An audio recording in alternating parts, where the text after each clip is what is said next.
மாநில தலைவர் நயினார் அவருக்கான அந்த கருத்துக்கு தொடர்ந்து திமுக, காங்கிரஸ் உள்ளிட்ட பல்வேறு கட்சியில இருந்தும் எதிர்ப்பு தெரிவிக்கிறாங்க. வானதி சீனிவாசன் அவர்களுமே வருத்தம் தெரிவிச்சிருக்காங்க. நீங்க எப்படி பாக்குறீங்க? இல்ல, அதுல மரியாதைக்குரிய அண்ணன் நயினார் அவர்கள் பெண்களுக்கு மிகுந்த மரியாதை கொடுப்பவர். அவர் எந்த உள்நோக்கத்திலையும் பேசியதாக தெரியவில்லை. அப்படிதான் எங்ககிட்ட சொன்னார். அவர் எந்த விதத்திலையும் யாரையும் புண்படுத்த வேண்டும் என்றோ, உள்நோக்கம் கொண்டோ, பெண்களை இழிவுபடுத்த வேண்டும் என்றோ எண்ணம் உடையவர் அல்ல. நான் எனக்கு என்னன்னா, ஏற்கனவே பிரச்சனைகளை வைத்து, பெண்களை வைத்து மிக மிக மிக மோசமாக பேசிக் கொண்டிருக்கின்ற திராவிட முன்னேற்ற கழகமும், பாராளுமன்ற உறுப்பினர்களையே ஒரு கேடயமாக பயன்படுத்தி கொண்டிருக்கின்ற காங்கிரசும் இதை பற்றி பேசுகிறார்கள் என்பதுதான்.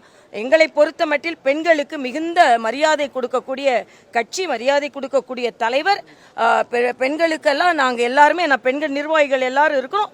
நிச்சயமா அவர் பெண்களுக்கு மரியாதை கொடுக்கக்கூடியவர் தான்.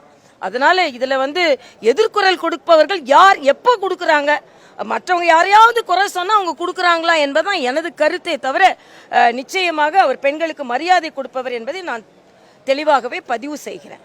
பிளே ஸ்டோர் மற்றும் ஆப் ஸ்டோரில் இருந்து பாலிமர் செயலியை QR கோடு மூலம் பதிவிறக்கம் செய்யுங்கள். செய்திகளை உடனுக்குடன் பெறுங்கள்.